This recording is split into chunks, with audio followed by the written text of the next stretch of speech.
আজকের গল্প গোপন প্রেম। আমার বিয়ের জন্য আমার মা পাত্রীর খোঁজ করছিল। মায়ের ইচ্ছে তার নিজের পছন্দ করা কোনো মেয়ের সাথেই আমার বিয়েটা দেবে, কিন্তু তা কি করে সম্ভব? আমি তো অলরেডি পছন্দ করেই বসে আছি একজনকে, তার প্রেমে হাবুডুবুও খাচ্ছি। এদিকে বাড়িতে বলতেও পারছি না, বললেই তো আর রক্ষে নেই, একেবারে তুলকালাম কাণ্ড হবে। ভাবলাম থাক, না বলাই ভালো। এই মুহূর্তে তো আর বিয়ে করছি না, বিয়ে করতে মোটামুটি 1-1.5 বছর বাকি।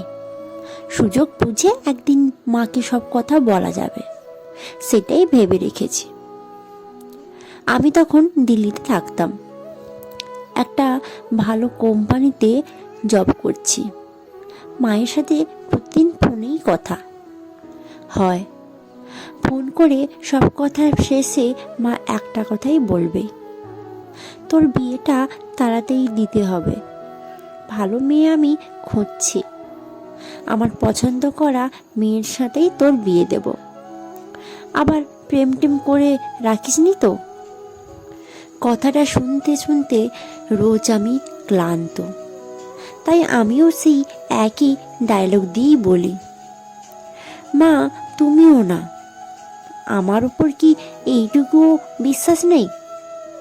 তোমার পছন্দ করা মেয়েকেই আমি বিয়ে করব, চিন্তা করো না তুমি।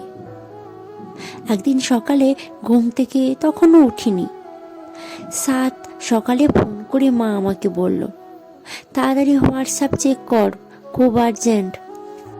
ঘুম চোখেই মাকে বললাম, সকাল সকাল কি পেয়েছো বলো তো? আবার হোয়াটসঅ্যাপ চেক করতে যাওয়ার কি হলো? আরে একটা মেয়ের ফটো পাঠিয়েছি, ফটোটা দেখ তোর পছন্দ হয় কি না। আমার তো খুব পছন্দ হয়েছে, ভাবছি ওই মেয়ের সাথেই তোর বিয়ে দেব, তুই কিন্তু না করতে পারবি না। আমি অনেক দেখে শুনেই এই মেয়েটাকেই পছন্দ করেছি। ছবিটা ভালো করে দেখে নিয়ে মাকে বললাম, তোমার যখন পছন্দ হয়েছে, আমি না বলেই কি তুমি আমার কথা শুনবে?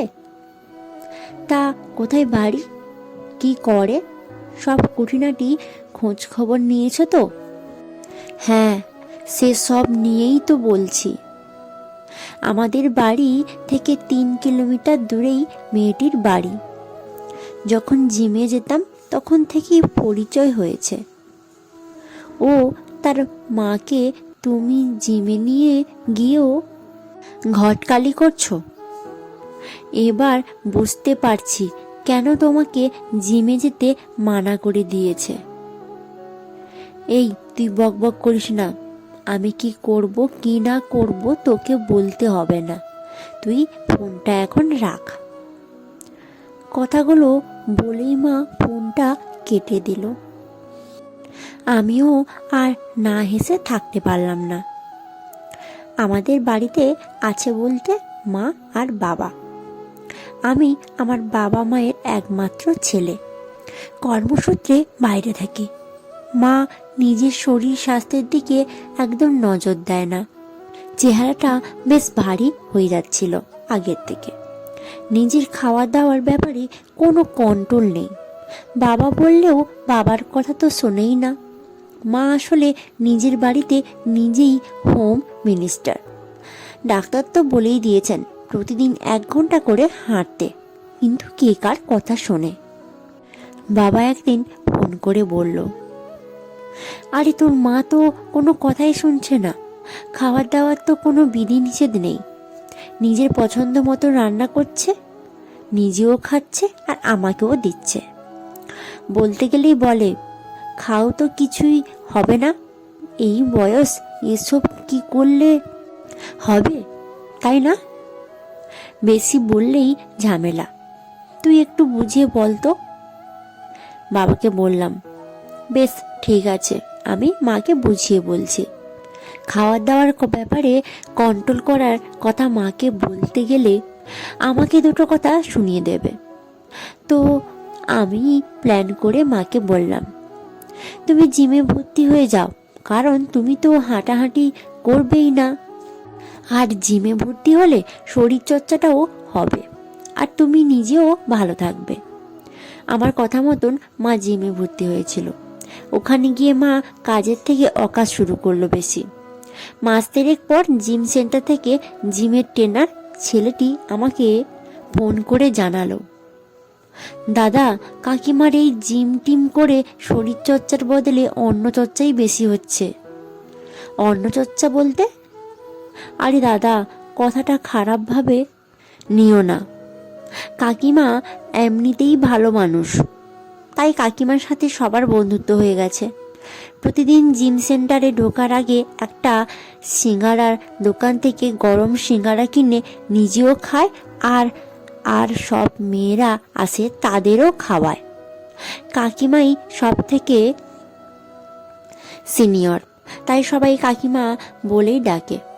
তারপর একসঙ্গে বসে গোল টেবিল বৈঠকের মতন করে গল্প জমায়। 2 ঘন্টা গল্প করে তারপর বাড়ি ফেরে।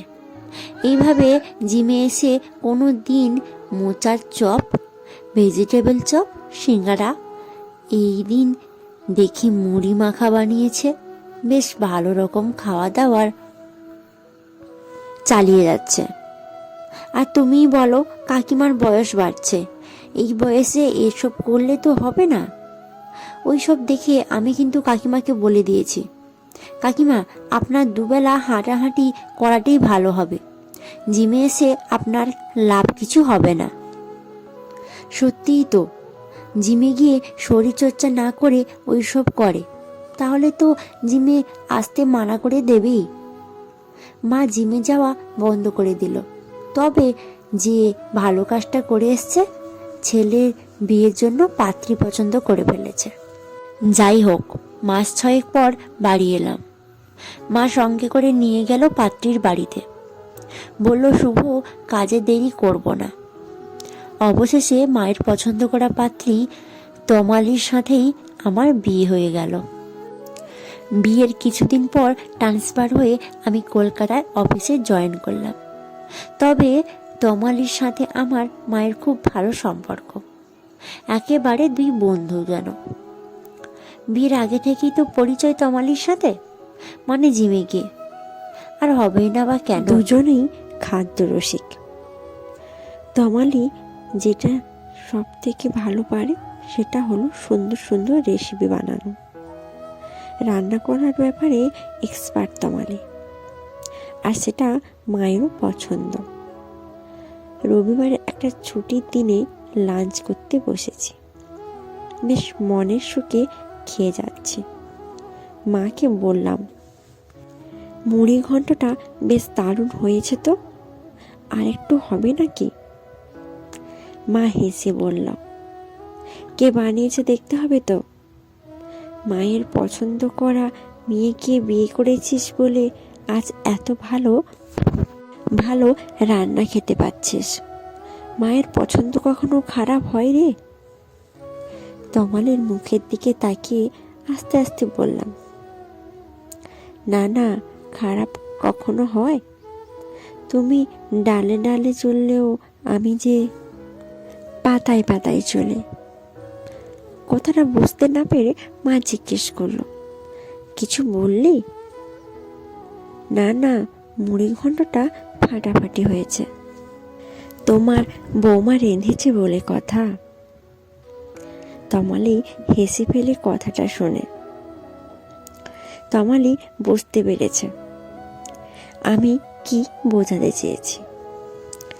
তমালি মায়ের পছন্দ করা পাত্রী শুধু নয়, সে যে আমার পছন্দ করাই পাত্রী, মানে আমার প্রেমিকা। গল্পটা তাহলে বলাই যাক। প্রেম করেছি এটা জানতে পারলে মা তখন ঝামালো বাঁধাতো, তাই ফোন দিয়ে আটলাম। আমি প্ল্যান করে মাকে জিমে পাঠাই। তার আগে তমালিকে জিমে ভর্তি করে যেতে বলি। আমার কথা মতো তমালিও ভাব জমিয়ে ফেলে মায়ের সাথে। আমি শুধু তমালিকে বলে দিয়েছিলাম মা সিংড়া খেতে ভালোবাসে। প্রথম দিনই গরম গরম সিংড়া খাইয়ে দিল। ব্যাস, তারপর আমাকে আর সামলাতে হয়নি। তমালি বাদবাকিটা সামলেছে। তারপর আর কি, আমার গল্প ফুরলো, নোটে গাছটি মরল। তবে হ্যাঁ, বিয়ের পর থেকে তমালি মাকে সামলে চলেছে। মা একমাত্র তমালির কথাই শুনে চলে এখন। মায়ের খাবার দাওয়ার ব্যাপারে অনেকটা রাশ টানতে পেরেছে তমালি নিজেই। আবার জিমে ভর্তি হয়েছে মা, সঙ্গে তমালিও। নতুন করে শরীর চর্চা করছে দুজনেই। তবে ফেরার পথে গরম গরম সিঙ্গারা খেতে দুজনেরই কেউ ভোলে না। সমাপ্ত। কলমে সুরজিৎ ঘোষ। যদি আমার গল্পটি আপনাদের ভালো লেগে থাকে অবশ্যই লাইক, শেয়ার এবং কমেন্ট করবেন।